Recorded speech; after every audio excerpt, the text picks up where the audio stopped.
ایک بہت بڑی غلطی جو ہمارے معاشرے میں بہت زیادہ کامن ہے اور بہت زیادہ کی جا رہی ہے، وہ کیا کہ ایک نومولود بچہ جب پیدا ہوتا ہے تو اس کو سب سے پہلے گتی کے نام پہ آپ شہد چٹاتے ہیں، انگلی پہ لگا کے شہد چٹانا شروع کر دیتے ہیں، جو کہ نہ صرف بچے کے لیے کی صحت کے لیے بلکہ بچے کی جان کو بھی نقصان جو ہے وہ پہنچا سکتا ہے۔ آپ یہ کہیں گے کہ میں ایسے آپ کو کیوں وہ کر رہی ہوں، کیونکہ ریسرچ سے یہ بات ثابت ہوئی ہے کہ شہد جو ہے، اگر آپ پیدائش سے 1 سال تک کی عمر تک بچے کو شہد چٹاتے ہیں یا کھلاتے ہیں تو بچے کی وہ جان لیوا بھی ہو سکتا ہے، بچے کی قبض کی شکایت ہو سکتی ہے، بچے کی ایون جو آنکھوں کی پتلیاں ہیں وہ سکڑ سکتی ہیں، بچے کی جو میموری ہے اس پہ اثر ہو سکتا ہے، اور اس کے علاوہ آپ کے بچے کی آنتوں کے اندر جو پیرسٹالسس موومنٹ ہے وہ خراب اور ڈسٹرب ہو سکتی ہے۔ تو کوشش کریں کہ آپ جب آپ کو اللہ تعالیٰ نے اتنی پیاری نعمت نوازا ہے، آپ کو اولاد جیسی نعمت دی ہے، تو اس کے ساتھ پیدا ہوتے ہی یہ زیادتی مت کریں کہ آپ اس کو شہد جو ہے وہ انگلی پہ لگا کے چٹا رہے ہیں۔ اب اس کی ریزن کیا ہے؟ اگر سائنٹیفکلی میں اس بات کو دیکھوں تو اس کی ریزن یہ ہے کہ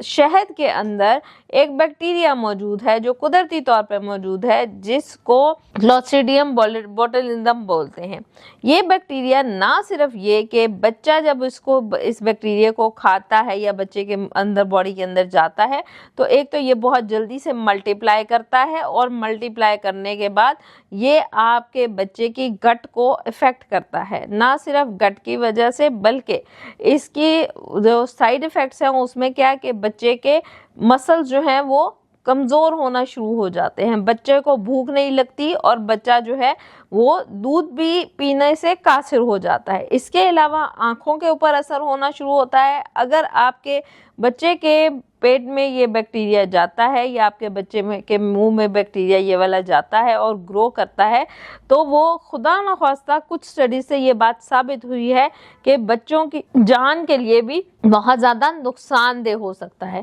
تو کوشش کریں کہ آپ بچے کو ایسی فیڈ یا ایسی کوئی چیز مت چٹائیں جس سے بچے کی جان کو نقصان ہو سکتا ہو۔ جیسے کہ میں پہلے بتا چکی ہوں کہ یہ ایسا بیکٹیریا ہے جو کہ نہ صرف بچے کو قبض جیسی پرابلم کاز کرے گا، بچے کو کولک پین ہو سکتی ہے، بچے کے پٹھے کمزور ہو سکتے ہیں، بچے کو بھوک نہیں لگے گی، بچے کے ساتھ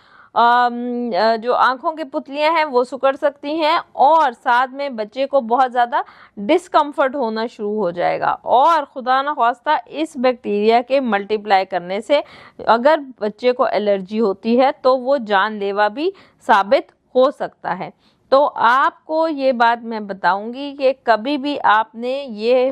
حرکت نہیں کرنی کہ آپ اپنے بچے کو پیدا ہوتے ہی جو ہے وہ شہد چٹائیں۔ بہت ساری خواتین جب ویننگ سٹارٹ کرتی ہیں تو اس وقت شہد ڈال کے چیزیں پکانا شروع کر دیتی ہیں یا شہد ڈال کے وہ چیزیں کھلانا شروع کرتی ہیں، تو یاد رہے پیدائش سے لے کے پورے 1 سال تک آپ نے اپنے بچے کو شہد جیسی نعمت جو ہے وہ نہیں کھلانی۔ اگر آپ چاہتے ہیں کہ آپ کے بچے کی صحت جو ہے وہ افیکٹ نہ ہو، آپ کا بچہ ہیلدی رہے، تو آپ نے کوشش کرنی ہے کہ شہد کو پیدائش سے لے کے 1 سال تک ہرگز استعمال نہ کروائیں۔ اس کے بعد آپ بالکل آہستہ آہستہ شہد کو استعمال کروا سکتے ہیں۔ یاد رہے بچہ جب پیدا ہوتا ہے تو اس کے لیے سب سے بہترین غذا جو ہے وہ ماں کا دودھ ہے۔ اس کے اندر ایسی غذائیت اللہ تعالیٰ نے ڈالی ہے کہ بچہ اگر اور کچھ بھی نہیں لیتا، صرف ماں کا دودھ لیتا ہے، تو اس کی جتنی بھی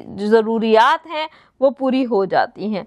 تو آپ نے کوشش کرنی ہے کہ اپنے نومولود بچے کو 1 سال تک، مطلب پیدائش سے 1 سال تک شہد جیسی نعمت نہ دیں۔ بے شک شہد جو ہے اس کا قرآن پاک میں ذکر ہے، اور ہماری بہت ساری روایات میں بہت سارے لوگ جو ہیں وہ پرانے زمانے کے جو ہیں وہ استعمال کر بھی رہے ہیں، لیکن نیو ریسرچ سے یہ بات ثابت ہوئی ہے کہ ہنی کے اندر یہ والا جو بیکٹیریا ہے یہ آپ کے بچے کی جان کے لیے بھی نقصان دہ ہو سکتا ہے۔ تو آپ نے کوشش کرنی ہے کہ آپ نے اپنے بچے کو